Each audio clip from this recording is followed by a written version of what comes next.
April. There we go.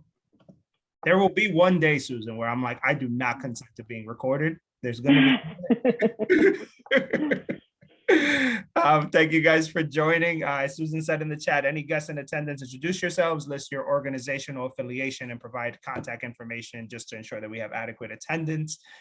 Let's jump right in. Okay. We're going to start, and if you all received your agenda, so we're going to start with subcommittee changes and assignments, okay? So we've been talking for the last few months about trying to figure out how to best streamline the work that we're going to, oh my God, we have a baby on camera. We've been talking for the longest about trying to figure out how to streamline a lot of our work over the remaining time that we have as members of this commission, right? And Cherri and I had a really good conversation with Council President Albernaz, and what came out of that was, I think, a big theme, like an overarching theme of community policing, right? And what that is supposed to look like, what that entails, how that is supposed to be done right? And then from that big arc, there were 3 smaller arcs that fed into that, okay?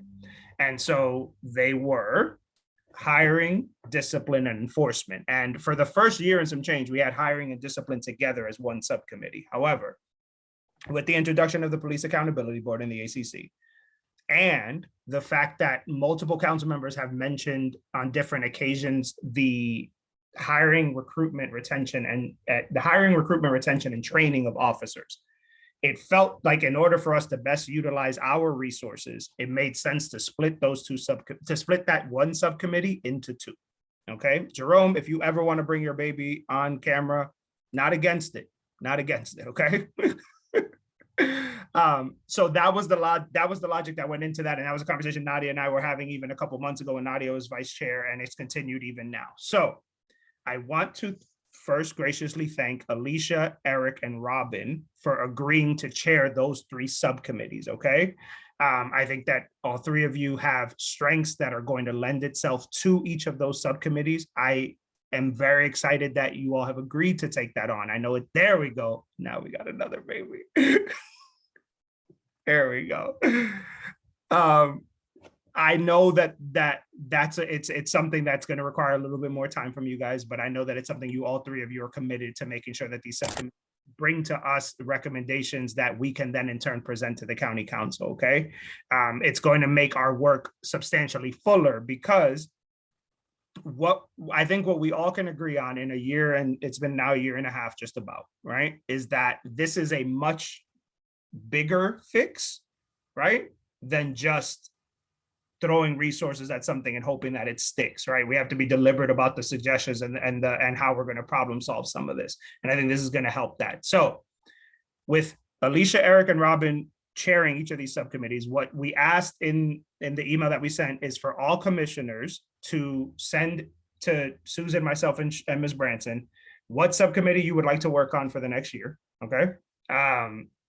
I'm going to remind you guys, because I didn't receive any email. Well, I received 2 emails. Sorry, I received 2 emails. For the commissioners that have not sent emails, please send what subcommittee you'd like to work on by the end of this week, please. So that way you guys can start meeting with your subcommittees beginning the following week, okay? So I've gotten 2 already, and a thank you to Nadia and Caroline for agreeing to work with Alicia on her subcommittee. I think you guys have done a lot of work around hiring anyway, so I think that's going to be seamless for you guys. But for all the other commissioners, including our new commissioners, please, by the end of the week, get an email to me pertaining to what subcommittee you'd like to work on, okay? And then Cherri and I, what we'll do is we'll meet with the subcommittee chairs pretty frequently-ish, so that way we could just hear, like, just any suggestions in real time, anything that you guys are coming up with in real time. So then Cherri and I can then bring that back to the council as frequently as we can. Now, as Susan has reminded me multiple times, the council is currently in the middle of a budget season, right? And you guys know how crazy that is, okay? But in the spirit of them wanting to work with us, they have asked, so Red Robin, this ties into the traffic enforcement question that you asked. They've asked for us to present our recommendations to the Public Safety Committee, okay? So they'll be sending a response to us, inviting us to the Public Safety Committee. Okay, so we'll get all of that sorted out. And Susan is going to do some preliminary work before that meeting to just get us some stuff that is going to be helpful for us to be able to make our recommendations as clear as possible. To make our recommendations at that meeting as clear as possible. Okay. Does anybody have any questions about the realignment of the subcommittees?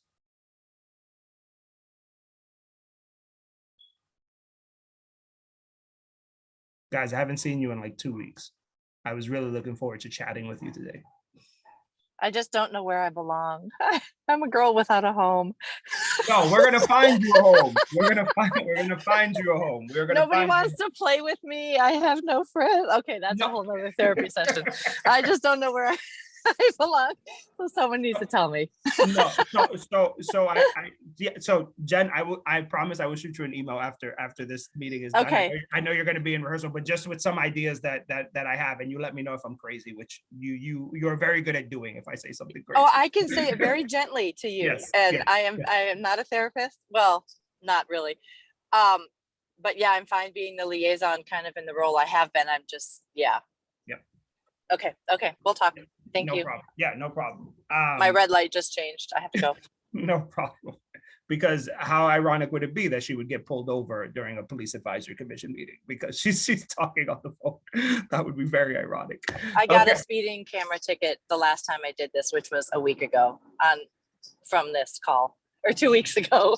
So let's not do that. Let's not do that. Does anybody have any other questions about the redesign of the subcommittees? Robin, go ahead. I see that Caroline's has Caroline's hand is up. Oh, go ahead, Caroline. Sorry, I don't see it. No, it seems like everybody's in agreement. So it seems like we should move on to the next agenda item. I don't want to, yeah. Yep. Okay. Guys, could you vote on that, please? Could you move and vote on that just to make it crisp and clean? Yes. So moved. Do I have a second? Yes, I second. There we go. That was a forceful second, Robin. It was. Okay, and then Susan, we have to vote on it, right? Yes. Okay. So vote in the chat. Y for yes, or I, or you guys know the deal. We've done this enough times. Make a positive noise of some kind. A noise in the affirmative, right? Yeah. Is what we'll call it. Okay, good. Okay, and that passes. Awesome. Carolyn, go ahead. Yes, I see you with your mic off. Is anyone not voting? That's on. I should not vote. Okay. And then, and you're Lori. Nice to meet you. Yes. So Lori abstained, and also I did not record. The second was Robin, but who made the first motion? Caroline. Okay. Yep. Yeah, it was me. Sorry, I don't have my camera on. All right. Awesome. Awesome. See, and if I think that's unanimous, right? Yes, it is. Okay, perfect. All right. Before I move to the next thing, I pardon my rudeness at not introducing Ty. Introducing our two new chairs. We met our two new commissioners. Sorry, we met our newest commissioner last time. Do you guys want to introduce yourselves to everybody? Go ahead, ladies first. Oh my God. I'm Lori Extrand. Happy to join your group. Hope I can contribute something. It's going to be interesting to see how things unfold and what I might be able to do to help, I guess. Thank you. We're excited to work with you. You're going to be great. Don't worry. I think I saw Lori's interview. I want to say you work for the GAO. I did for many years. I was the director of justice issues for 15 of those years. So of course, mostly looking at the federal level, but lots of times we were looking at state and local. And I did do a lot of work on the COPS program and community policing. So very interested to get into this. More, we share some oversight background, so buckle up. It's gonna be fun. What did I get myself into? That's Cherri's way of saying good. It's another person who has that oversight. That's what it is. There you go. Mr. McKinney. Well, I spent a career in government, in the federal government, in police, starting out in the military so many years ago, I hate to mention it. It was back in the late 70s. And I spent a total of 40 years as a special agent, one with the Secret Service, retired after 20 years in various capacities, and then with the Federal Reserve, working there as a senior special agent for 20 years and retiring from there. So it's been 43 total years. And you said you started in the military, yeah? Yes, I did. Thank you for your service, sir. Thank you for your service. Well, thank you. Back in 1978, I'm certainly looking forward to working with each and every one of you and making whatever possible contributions that I can. Thank you. It's an honor to be with you. Awesome. Well, welcome both of you. I think, one, we are super excited to be a full commission. It makes our work easier that way. But I think we couldn't ask for 3 better commissioners joining us than you 3. So thank you very much. Okay, so community engagement. That's the next thing on the agenda. So we've been getting a lot of questions from community members around what exactly the Police Accountability Board is. Okay, and I think it's twofold, right? There's some folks who think they know what it is, right? And they have some questions about how it's going to work. And as we're all aware, some of that is still kind of being ironed out a little bit, okay, right? But then there's other folks who have kind of been following the issue on a peripheral kind of track, but just have no clue whatsoever what it is, okay? And so part of our role, I think, is going to be, how do we educate the public on what this is supposed to look like? So that way, if it's implemented properly, they know how to utilize this board, right? And if it's not implemented properly, they know that it's not implemented properly, right? As opposed to kind of just trusting that it's being implemented properly. So I wanted to open up the floor to hear from you guys in terms of what ideas do you have specifically around educating the community around the Police Accountability Board, okay? And and again, there are no crazy ideas. There are no bad ideas here. I think the point of this is for us to come together and see what is it that we are able to do, especially now that, it's getting warmer, right? Is it us putting together a Police Accountability Board town hall for folks where they can just ask questions of people, right? Is it that? Is it that we, go to specific community meetings and meet with folks directly and take their questions there, right? There are no bad ideas. So just raise your hand, and I have 9 people on my screen. So if I don't see your hand, if another commissioner can just point that person out, that would be great. Ms. Branson, my vice chair. So a few things. First, our timeline is kind of limited because applications are due for being on the Police Advisory Board April 27th. That's what the council is that's the deadline for the applications. So that really, to me, it is now April 11th. So the likelihood that we're going to be able to pull together some sort of forum or whatnot is kind of, I'm not overly optimistic, but but I can be convinced otherwise.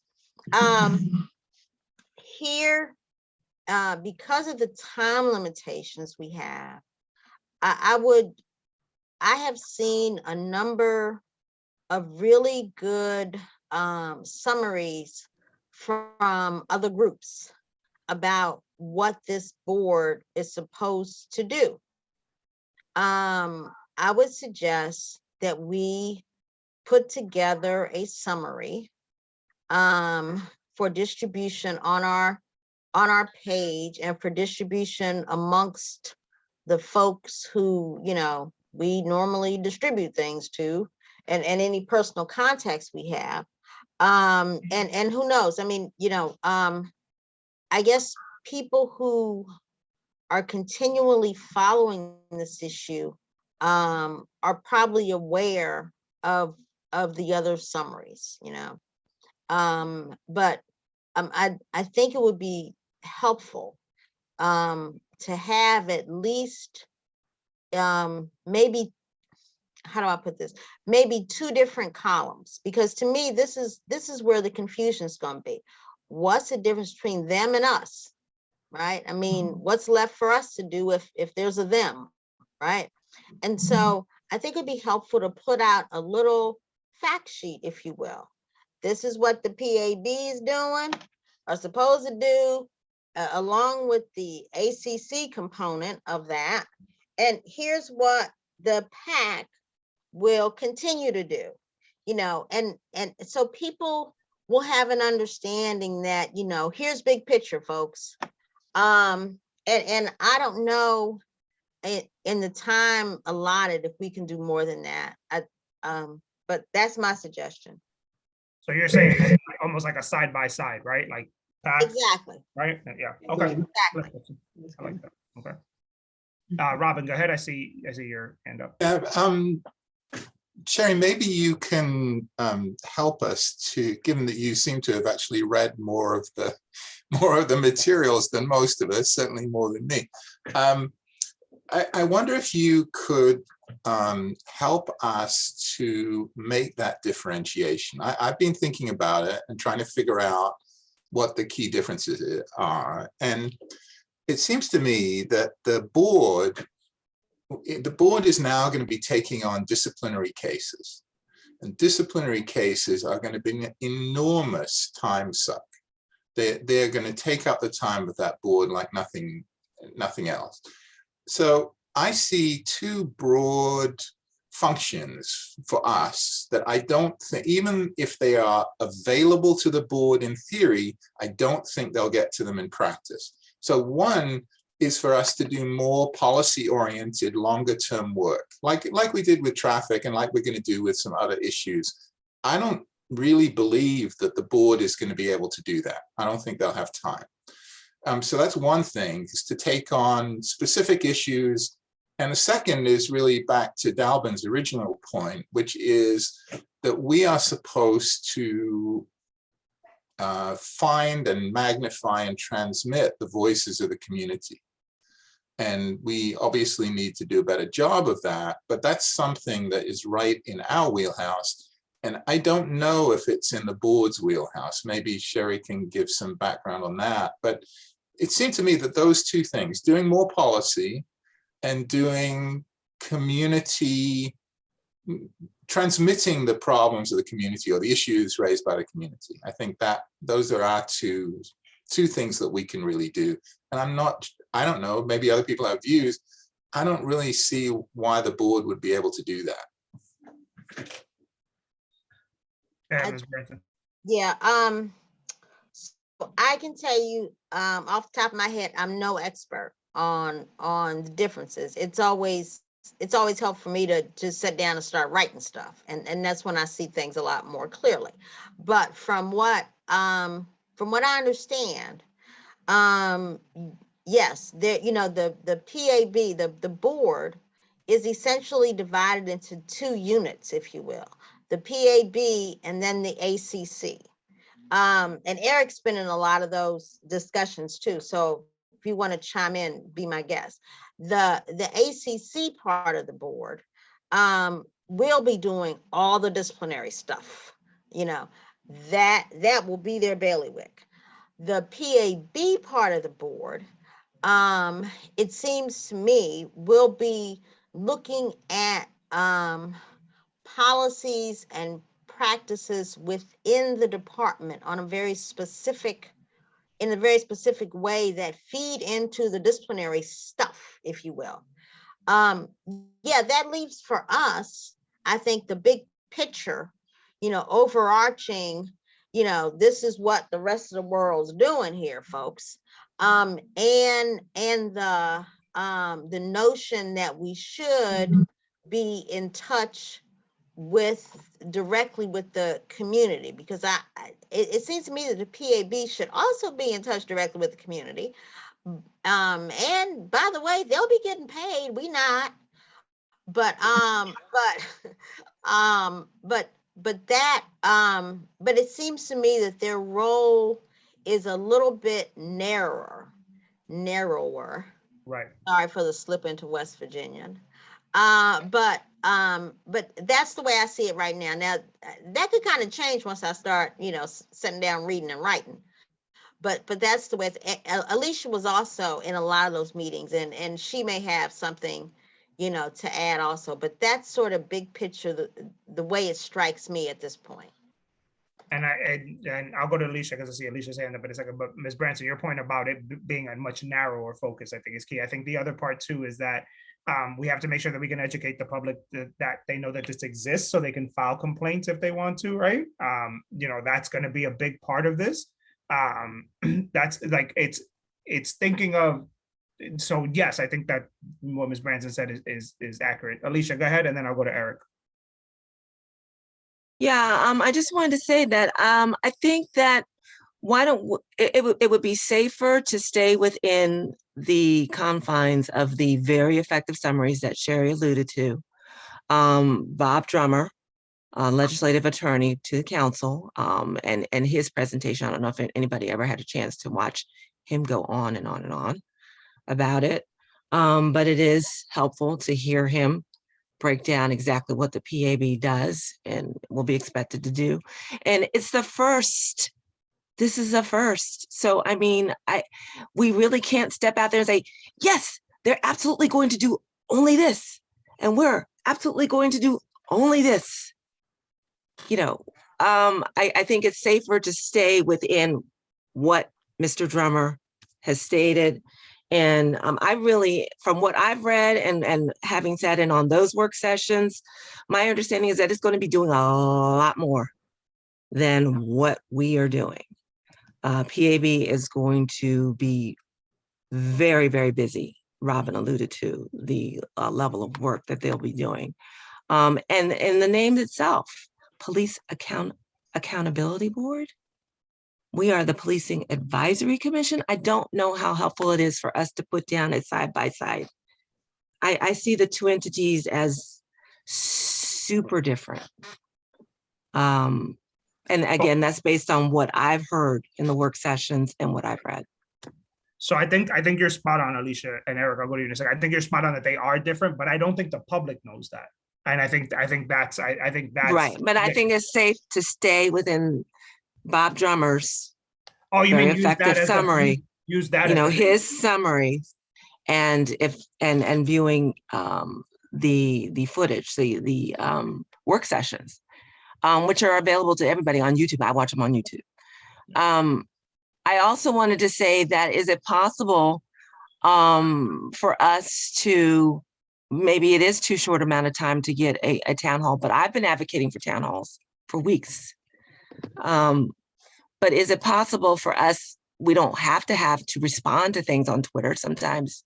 Is there a way for us to just put it besides the Montgomery County website, which I'm sorry, quite frankly, can be cumbersome to navigate sometimes. It can be very involved.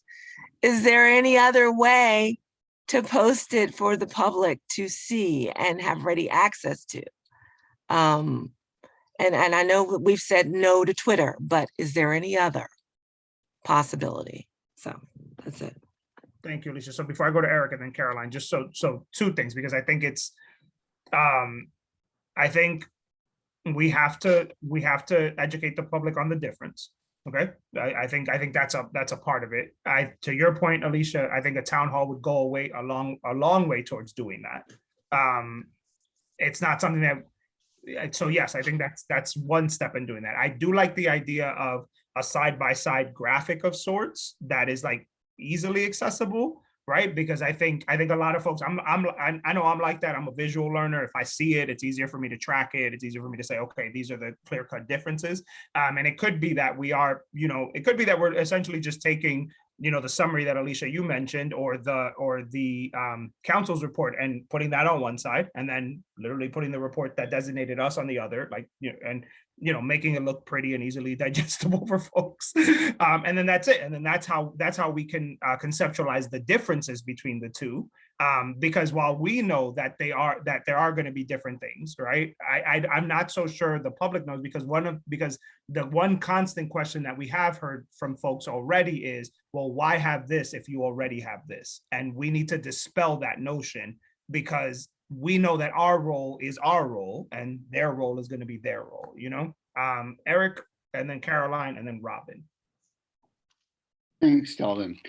The PAB is created by state law, which distinguishes it from us dramatically. And there are going to be 22 other police accountability boards in other jurisdictions around the state. To some extent, I suspect that they're going to be looking at one another to see in what way they are carrying out their responsibilities under state law. And that they're going to be setting up sort of some process to receive complaints. They are supposed to meet with police department chairs on a quarterly, or police department leadership on a quarterly basis. A difference is that, of course, we are created exclusively by the county council, and a key role that we were given was to advise the county council on policing and advise them on or share commentary, expertise on proposed legislation that's pending in the county council. So those are a couple of distinctions that I think are important. Thank you, Eric. And yeah, I agree. And I think if we can highlight that for folks in as clear language as possible, I think would alleviate some of the headaches that we may have coming down the pike. Also, Susan just said that she's going to ask the PIO office if they can issue a press release from us about the PAB. I think that also will go away towards kind of highlighting some of these differences. Caroline, go ahead, your hand's up, and then Robin, I'll go to you.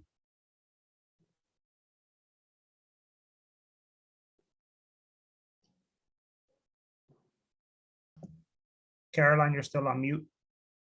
Oh, sorry, I thought I'd unmuted. So I think I agree with everything that has already been said, and just want to say I think our role can very much be about kind of community liaison, educating people, not so much about us and our difference from the PAB, because honestly, that's not the most important, but what is the PAB and what should the public know about what they are doing and how it's changed the law in Maryland, and what's our engagement in Montgomery County, so that we connect people to the role that the PAB will be playing. I think that's the most important part that we could play.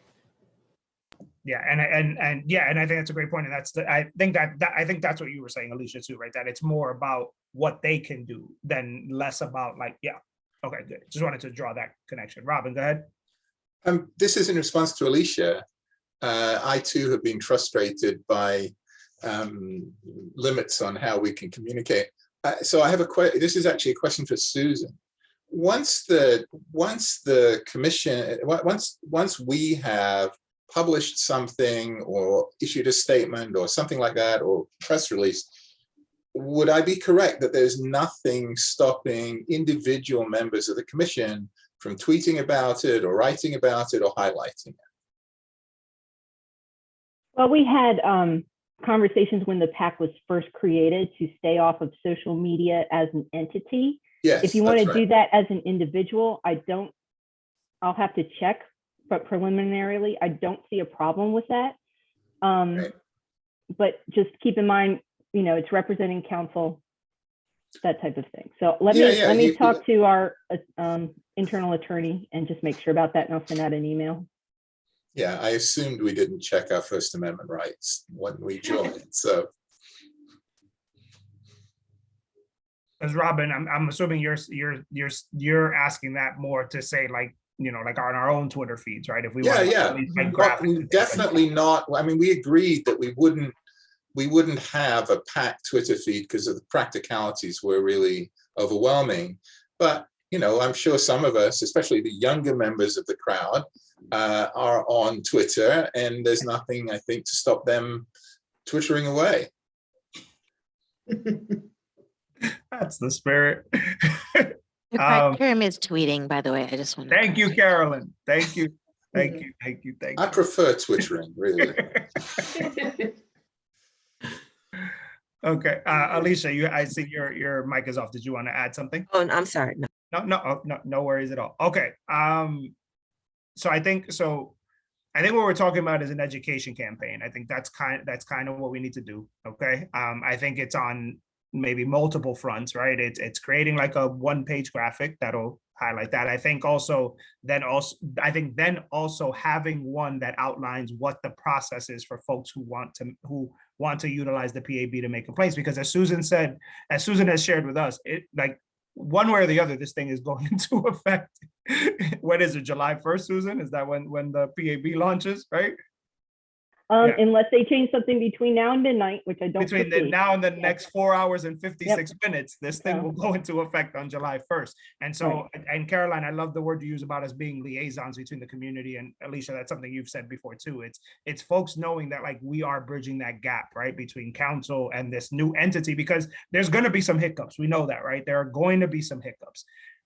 One of the things that we should consider is that also like this first year does give us a chance to kind of troubleshoot some stuff, right? Because again, there's going to be folks who may not know how to file complaints. There's going to be a lot of internal complaints, right? And we have to think about that and how do we help MCPD navigate that stuff. So this is going to be a real opportunity for us to really push some stuff forward if we see that things aren't working. If maybe their system for taking complaints is a bad system, right?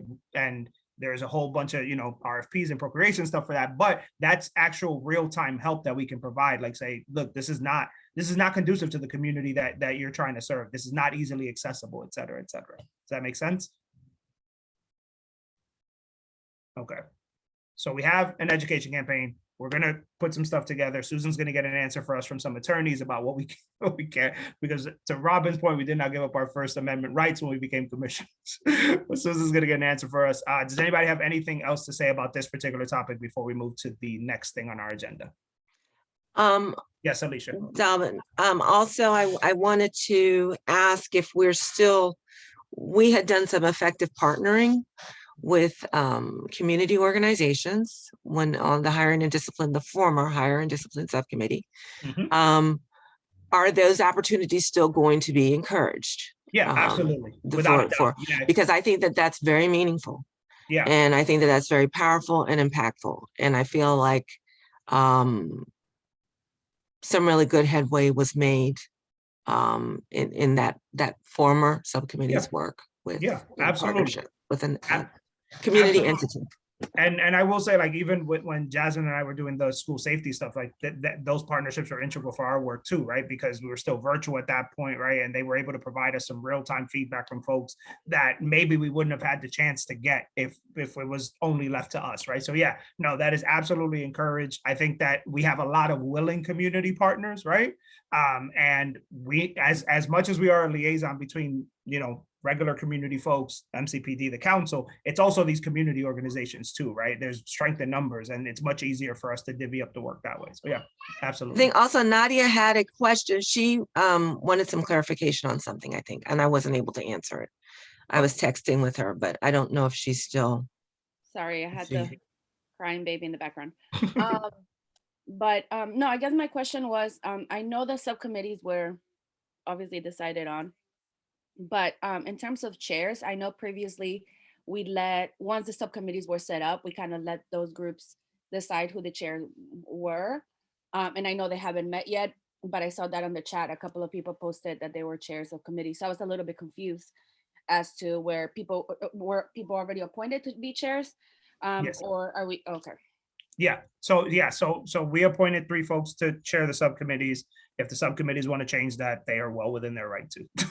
Okay. Okay. I just wanted to clarify because I think obviously it makes more sense for the subcommittees to decide, just to ensure that there's a little more. Yeah, absolutely. Yeah, and the reason why 3 were appointed is because very similar to us, we also did have an interim chair and vice chair appointed when we were created. So right. It tends to do that. Yeah. Makes sense. Thank you. No problem. Anytime. Okay. The next thing on our agenda, guys. So we have an optional meeting coming up on April 25th Commander Paulus, right? And so to make that meeting as fruitful as possible, okay, I am asking for all questions to be submitted to Cherri, myself, and Susan by April 25th. Okay, so no, sorry, he's coming April 25th. All questions should be submitted by the 22nd, which is the Friday before. Okay, but by that morning, okay, we're going to try to limit it to 10 questions. Actually, no, I'm wrong, Susan. I'm wrong on that. Not by the 25th, by next Monday, the 18th, because we need to send it over to Commander Paulus so he can review the questions, okay? We're trying to limit it to 10 questions, okay? 10 questions that we can send ahead of time, okay? And then whatever comes up in the conversation, we can then ask them on, but it's going to make it easier for us to stay focused on 10 topics, right? So if we get duplicative questions, we'll just lump them together into like themes, right? So that way they can answer. That way we're maximizing the time. Kate, I see your hand up. Sergeant Brewer, sorry, I see your hand up. No, Kate is fine. Yeah, sorry, I lowered it. I was just gonna change the time because last time you guys sent questions to myself and Chief Jones. You sent them Friday. We got them Friday at 4 o'clock. Yeah. And we were supposed to present them on Monday. I was just going to suggest that's not enough time. So you changed it. So thank you. Yeah. I figure if we give about a week, right? I think that's a good enough time. We also know that there's going to be questions that come up based off answers that we get right during the meeting, and that's totally fine. But I think 10 is a good number to stop at, right? In terms of giving at least some heads up on that. Does that make sense to everybody? Do you guys want to lessen the number of questions? Is 10 good with everybody? Floor is open so we can plan this out accordingly. Based on prior experience, I'm no longer submitting questions in advance. I'm not going to do it. I am too busy and too taxed with work in order to do that, and it just not go anywhere. So I understand. So my suggestion is going to be, folks, submit your questions. I'll condense them. I'll narrow them down, and we'll get to as many as we can. And we have a puppy on the screen. Anybody else have anything pertaining to the questions for Commander Paulus on the 25th? Yeah, can I suggest that the questions that we had for the 3rd district commander, I can't remember his name, sorry, that they be recirculated, because it could just be that those be good enough.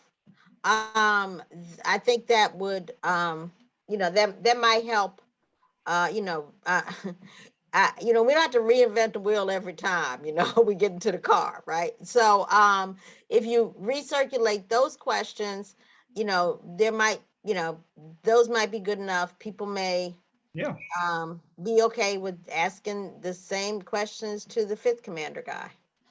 So then how about, thank you, Susan. I was gonna say, so then how about, Susan, just resend the questions, okay? Folks, if you have any new questions, okay, get them to us by next week. But if you guys are good with those questions being asked, then we're good. Sounds like a plan? And can I just ask, Susan, you're awesome. You're totally awesome. Thank you for everything you do. If you could just gently ask Commander McBain if he has any time to possibly have, respond to some of the 50 questions that. Yes, he's working on them. Okay. It was like 48 questions. It was 48 questions. Well, okay. Silver Spring is a troubled little part right now. I live right smack in it. Yeah. No, you're not wrong. And then what we'll do is, so if folks, if in the list that Susan sends out, if there are questions that you absolutely like, so say, for example, Commander McBain didn't get to question 4, right? Say, not, and you're like, no, this is a question I absolutely want the answer to, right? Then make that known, so that way we can just prioritize them based off importance. That way we're not, because there may be some questions you were like, oh, this would be good to know, but it's not something I need to know right now. Whereas there were some questions, I'm sure a lot of you were like, no, this is stuff we really need to know, that's going to really drive some of this work. Okay. Do you have any questions about the 25th and the meeting with Commander Paulus? That meeting is optional, FYI, so it doesn't count towards the attendance policy. But we have found, we've done these enough times that I've at least it's my personal opinion, they tend to go better when a lot of us are there because I think we do get a bunch of information. Go ahead, Susan, sorry. And I just wanted to stress, if you can make it, it would be really helpful because Germantown is experiencing a lot of similar problems to Silver Spring. Montgomery Village is too, but that's not his district. But yeah, I just think it would be very helpful for the commission to see differences perhaps in approach or similarities or unique circumstances that Germantown's facing at this time, because they've had sprays of gunfire too all over the summer. And that is where our one mass shooting occurred last summer, is in Germantown. Yeah, right. And Susan, I think also that's where we had the young man, right? The young man who died by suicide recently, right? I'm not sure about, there was a Northwest student who was murdered, which is still under investigation. Yes. Yes. Yeah. Sergeant Brewer, is your hand up? No, I'm sorry. I was just trying to see if I could help what you were referring to. Are you talking about a specific case of suicide or? Yeah, I thought the 17-year-old high school student who died by suicide was from Germantown, but I could be mistaken. Okay. Yeah. Sorry. I'm sorry. No worries. No worries. Thank you for helping. Okay. Does anybody have anything else they want to add? Any new business that you guys want to attend to before we wrap? No? So here's the funny thing. So normally I say, well, this is the time, we're on track to leave early, and then we don't leave early because we get into a robust conversation. I didn't say it this time, and we're leaving 45 minutes early. So if there's nothing else for the good of the order, this meeting is adjourned. Thank you guys so much. And I will see you guys on the 25th, okay? Good night. Have a good night. Good night, all. Thank you. Bye, everybody. Good night. Thank you. Bye-bye. See ya.